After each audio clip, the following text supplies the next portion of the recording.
octagon of life. Together we will fight. What's up, everybody? UFC is coming back to Shanghai, China on August 23rd to the Shanghai Indoor Stadium. In the main event, Johnny Walker faces Zhang Mingyang. Walker has 19 of his 21 wins coming by finish. Mingyang is on a 12-fight win streak, with all of those ending in the very first round. He earned his UFC contract coming off road to the UFC Season 1, and since then, he's earned performance bonuses in each of his 3 UFC wins. This fight may give us a look into the future of the light heavyweight division.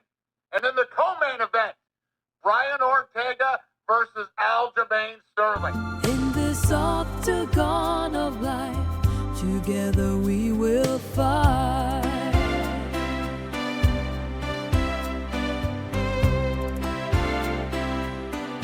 I'ma stack bricks up, build what I want to make. Yeah, I'ma do it my way.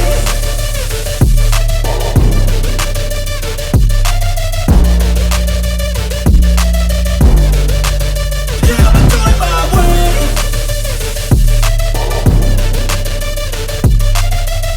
Mission and you, UFC BJJ Featherweight Champion of the World, Mikey Musumeci.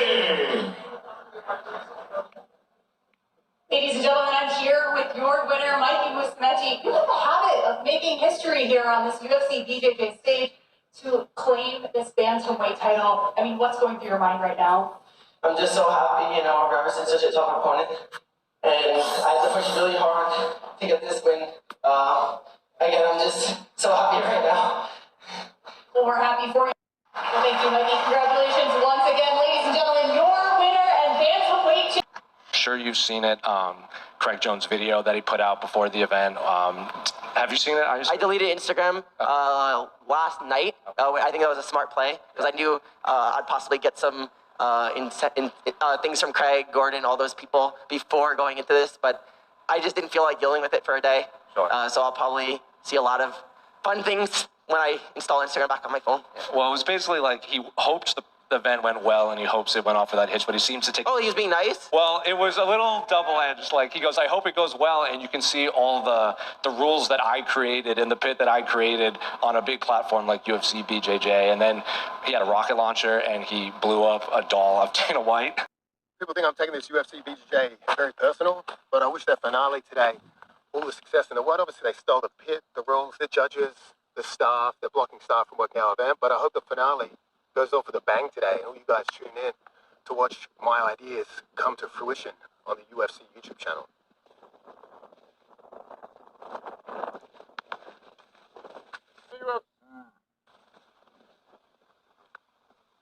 Fuck the UFC.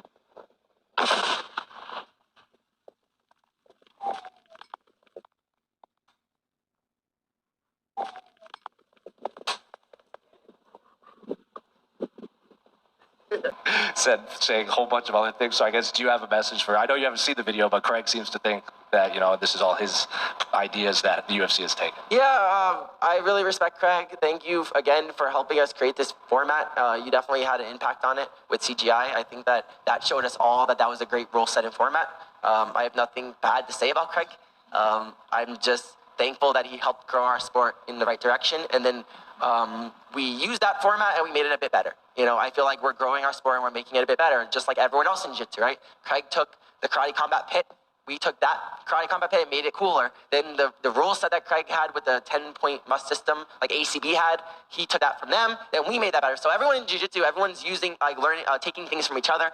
We definitely updated and took what Craig had, and we tried making it a slightly modified version, but he definitely deserves recognition for his input and what he's done in our sport. And I respect that. I have nothing bad to say, Craig. Don't attack me on Instagram, please. I'm at peace with you. I'm waving the white flag. We're cool. You mentioned 2028, things like that. Do we have to wait around until then before you get in the UFC or Contender Series or something like that? Or what's the timeline in your mind in the perfect entrance to the top tier? Well, that's a good question. Honestly, if it was up to me, I probably would be doing all of it at the same time, like what I am right now.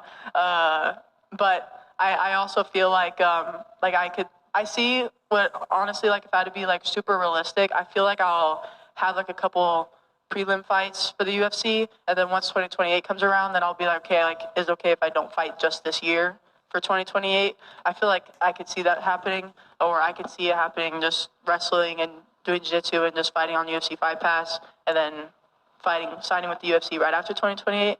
It's also Dana's call. I have meetings with him a lot, like what my future looks like and what he wants me to do. And he pushes college wrestling a lot, and he also pushes 2028. He wants me to go down that route too. So it's just a lot of talking like with people close to me and what's best. John, you might know this. You might be the first active UFC fighter to compete in the Olympics then, rather than the other way around. Probably. Yeah, because Sarah McMahon waited till after.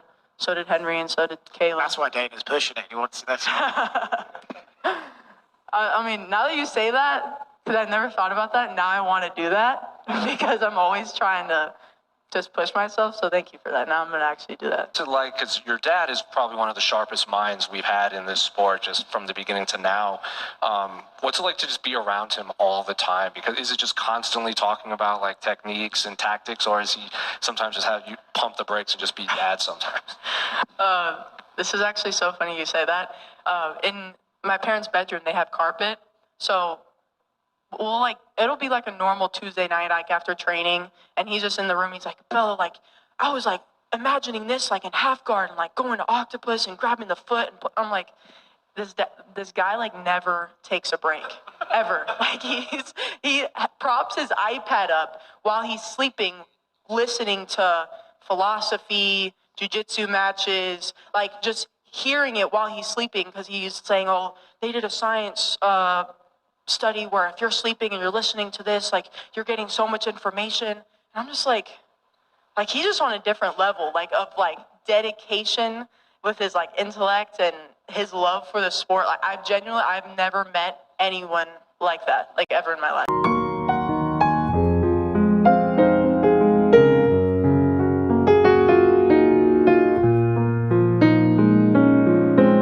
Thank you all for being with us for UFC 317, and indeed it is the divisional newcomer Ilia Topuria and not the former undisputed lightweight champion Charles Oliveira who gets the red corner tonight. Much ado about nothing, perhaps, but perhaps it speaks to the undeniable momentum surrounding this budding Spanish star and former featherweight legend slayer who tonight can etch his name into the pantheon of greats as a two-division UFC champion. Won't be long now, folks. I can't wait. International Fight Week 2025, Hall of Fame tomorrow. I gotta go. In this octagon of life,